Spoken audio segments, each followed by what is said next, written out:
Welcome to the Igniting the CEO Within podcast, where we interview successful high-level professionals to discover lessons they've learned throughout their career that can help ignite that CEO within you. I'm Mark McFatridge, and I'll be your host for the next 15 minutes or so. Our episode is sponsored by Quaid, a nationwide community of CEOs and entrepreneurs. Quaid has developed Launchpad, which offers an opportunity for executive coaches to become licensed circle directors and earn significant recurring revenues. After completing the Launchpad program, you'll lead your own peer advisory circles, helping other CEOs and entrepreneurs excel in their professional and personal lives while providing a community of accountability, challenge, and support. If you'd like to learn more, go to quaidcircle.com. On our show today, we have Tim Molek, founder and executive coach at Molek Leadership Exchange from the Chicagoland area. Tim, welcome. Glad to have you on the show. Thank you, Mark. I really appreciate being here. Hey, you've had a really interesting career just in looking at your LinkedIn and getting to know you over the last couple minutes and stuff. But when you do this and the people that you work with in your coaching practice, you've seen some excellent leaders and maybe some not so excellent leaders. If you could start to boil it down and identify one or two traits that you have seen that separates the excellent leaders from the not so excellent leaders, what would that be? Well, that's a great question, Mark. I always believed strongly that leaders became leaders because they have some capability, leadership capability. Oftentimes they get themselves in trouble when they aren't properly managing within the situation in which they're in. And you see that whether you're in sports teams or whether you're at organizations that are quickly growing or quickly declining. What made that leader good in one situation sometimes becomes a hindrance in another situation. So, for example, I work for a small organization. We were growing quickly. The person who started that organization was absolutely awesome because he was very directive and he had to be. But as we got bigger and bigger, he had to start backing off and starting to understand that he needed to be a bit more supportive in what others needed to do. He couldn't direct every aspect of the business, and it started to hamper it. I think you see it in sports as from the Chicagoland area. Of course, you look at the Chicago Bulls, I always think is a great example of that. They had a coach, Phil Collins, not Phil Collins, Doug Collins, who was awesome. But he was very directive and he got that team to a certain point and they could never get over the top with Michael Jordan. And they brought in Phil Jackson, who understood how he needed to manage the players differently and the team differently given the different situations. I mean, you could imagine coaching Dennis Rodman was very different than coaching Michael Jordan, and he was able to do that. So I think often leaders fail because they don't understand how to manage that situation they're in. And then adding to that, I would say also making sure that you're leading by mission, vision, goals, and objectives so that everyone making a decision every day in the organization knows what we're all heading towards and not guessing. So there's a lot more to it, but I'd say those are the two simplest things that I've learned over my career. Yeah, I like that. And you referenced the small firm that you work for, and I want to talk about the founder approach to that, right? Like you're exactly right. When you're a founder of an organization and you launch, you have to do everything, right? You have to wear every hat. Your business development, your operations, your all of it.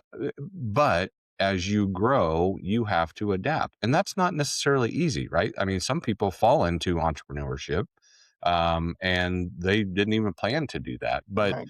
they've got to learn. But that's a challenge. How do you see, and I'm sure you do coaching for folks like in that situation, what is that process to help them understand that for them to grow and scale and achieve the goals that they really want, they can't be everything at all times?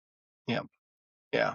Absolutely. It starts with hiring, right? I think it comes up over and over again. You need to make sure you have the right people around you. So being confident that you built the right team and even not necessarily the full team, I think it's a lot to take an entrepreneur and say you need to hire people to run all these different departments. So it's not like scaling a full team, but starting with what is the most important person that you think you need. For me, it was HR. Yeah, I had a great HR director who I called my co-pilot, but she and I made a lot of decisions together, and she was my sounding board, and I was a sounding board for her. So I would say the first thing is think about how do you build that team out, but most importantly, start with that first person. And then the other I mentioned as the second part is really making sure everyone understands what your goals and objectives are as the leader. Hmm. so that you can trust that they're going to make decisions that are moving in the right direction or the direction that you want the organization to go. Yeah, well, again, you talked about having the mission, vision, and values too. I think that's almost first, right? Like you have to decide what that is, so then you can go out and start to hire and put those people in place that match that vision and so forth. And th- so many people today want to have the mission, vision, and values as this team piece, but when you're starting something from scratch as a founder, I think you've got to put your, Simon Sinek, you can put your why out there of why you're doing something and start to build around that. How have you seen that growth over time of, people really identifying why they're doing what they're doing and then start to put in place that mission, vision, and values that then allows them to have that prescription of the type of people that they need to hire. Yeah, yeah. You said the magic word, the why. I my degree was in industrial engineering, and so my first experience out of college was in manufacturing engineering, and it was in the late '80s, right when the Japanese were kind of kicking the Americans' butt in production Mhm, and manufacturing. And one of the key things that they were using was the five whys, the five why principles.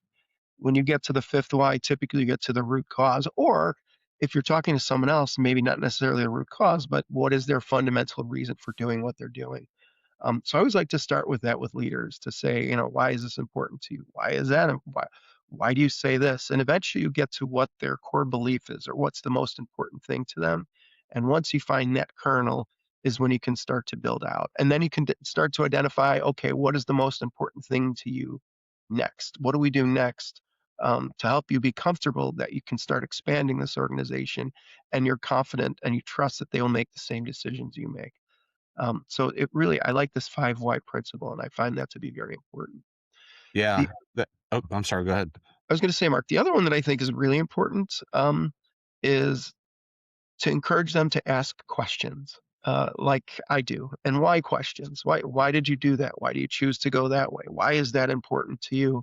Because that helps you then understand their motivation, and you can find a more common area to work together. But also importantly, the person you're asking those questions of earns your trust because they realize that you are asking them questions because you want their feedback and they have a higher level of confidence in your decision making because they know that you won't make some crazy decisions without maybe asking the questions first. Hmm. Yeah, yes, that's all really good. I remember, I shortly after I launched Quaid, I went into a rebranding piece, and it was like a psychological evaluation with the person that I had hired to help me of, why are you doing this? And just kept probing and pummeling me with questions and but it ended up being awesome, and it really helped me identify who we were going to serve, why we were doing what we were doing, all that kind of stuff. It's a really powerful and can be really emotional. It was for me an emotional step, but so necessary to build a long-standing company. It really is. And it's also important to verbalize it. I found this Mhm. through my years of leadership and in executive coaching. If you were to sit down and write down your five whys by yourself, you would probably be very different than if you were talking to somebody because when we're speaking, we elicit a more truthful response and a deeper response than if we're just trying to write something down. I find that over and over again, saying the things out loud makes such a dramatic difference. And that's why it's important to have that engagement as well and not just try to do that on your own. Yeah, yeah, I agree with that. That also helps as you're recruiting too, right? For these positions that we've just described that we need to identify that we're talking. It's so important for the culture of your organization to be able to verbalize those mission visions, your whys of what you're going about to get people to so that they know what they're getting into, right? Yeah, And if you can do that up front, it makes the transition to I don't want to say downloading responsibilities, but appropriately applying the responsibilities that you need for your company to begin to scale. that's absolutely right. I'll tell you, Mark, I learned that lesson the hard way. You know, it's easy to sit here and for me to say things like, they were all here for me, but they really weren't. I've learned all those the hard way. And Yeah. we made an acquisition in 2003, and I was the head of the acquisition, the general manager of the acquisition and the integration. And I didn't think through this point you and I are just discussing here. So I had to bring people in quickly or move people from one organization to the next.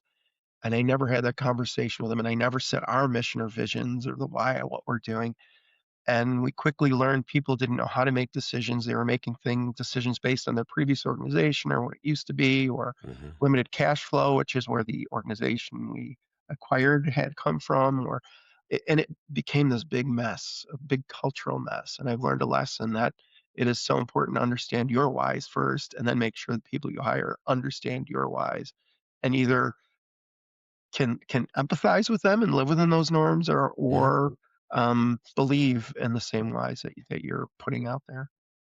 Well, and I think it's important, and people have trouble with this too. I think it's also important that if you find somebody that lands on your team that doesn't believe in those beliefs, that it's okay, that they don't believe in your why, that it's okay to move on for them, right? For everybody's sake. It's eventually they're going to be miserable, which means their teammates are going to be miserable. It means you're going to be miserable, which means, man, we probably should have just made this cut right up front. So I think Yeah, that's what I've seen, right? absolutely. I My last role before Molek Leadership Exchange, I was in an organization for 26 years. Great family-owned company, although I say family-owned. There's 400 family members with equal stake, and only two actually work in the organization. We almost Wow. work like a publicly traded company without the stock market aspect.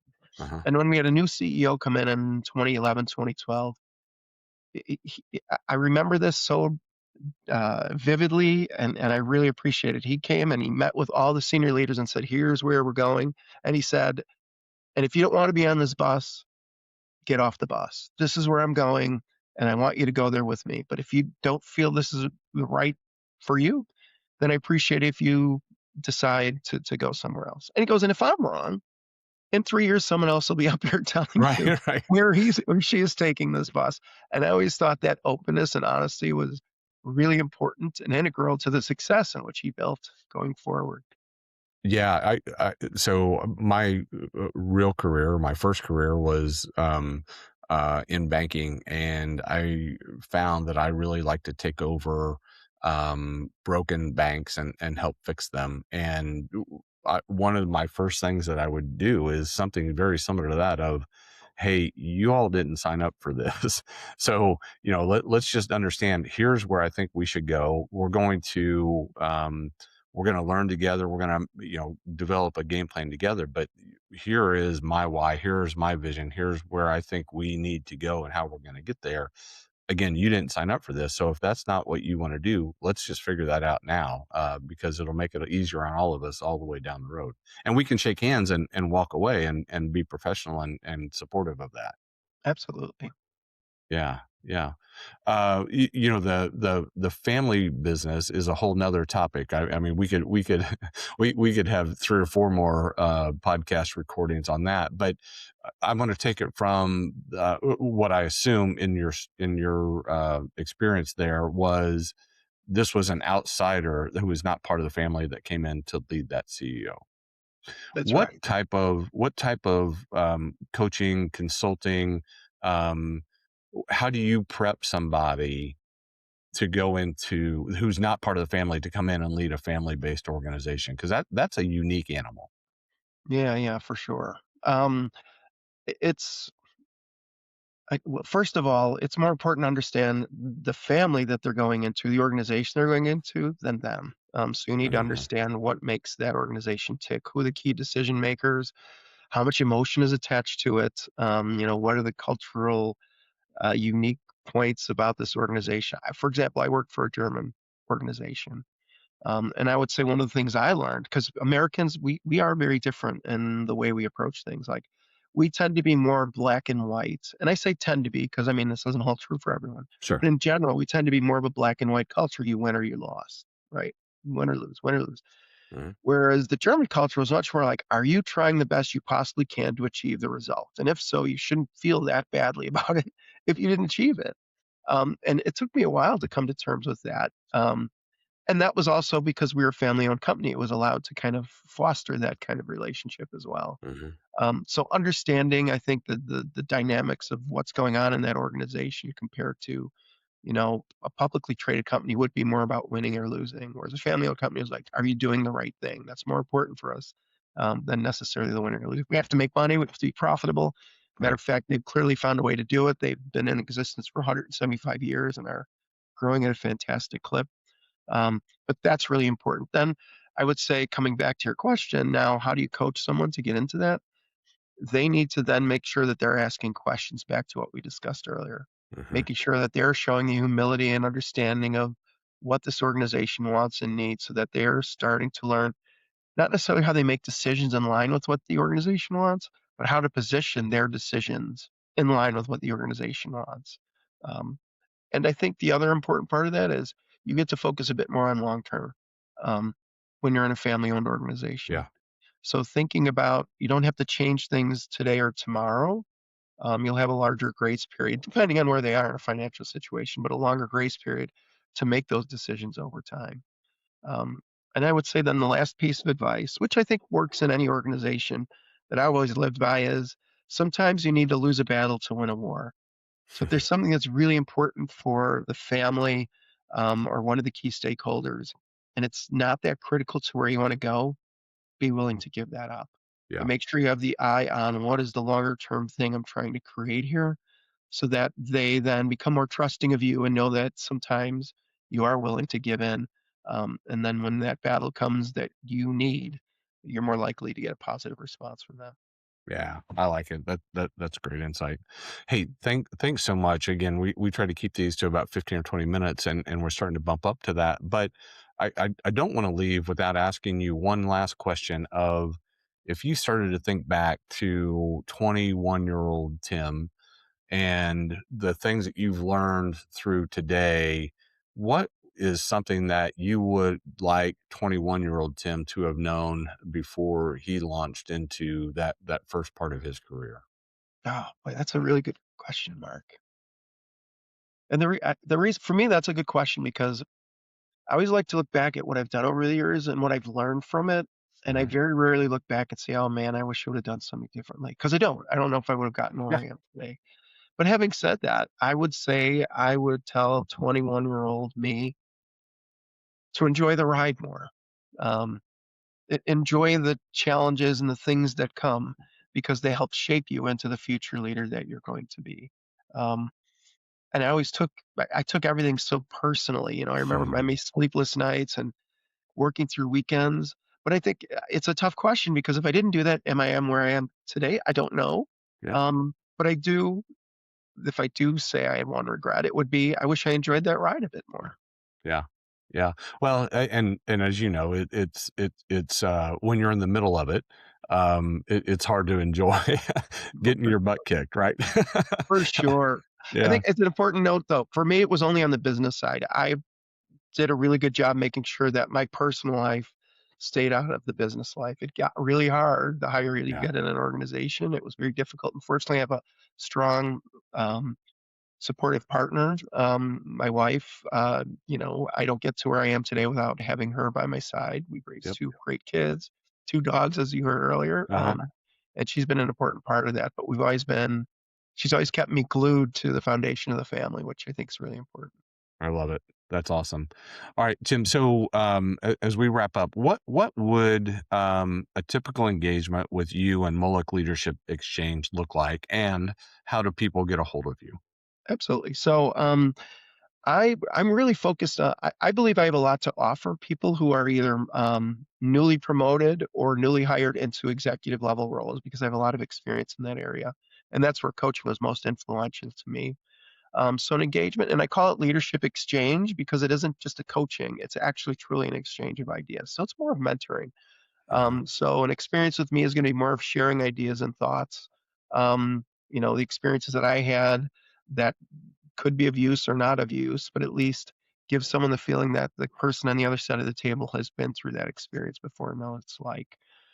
So that's what an experience with me would be like. And you can get to me through either my LinkedIn website at Tim Molek, or you can reach me through MolekLeadershipExchange.com.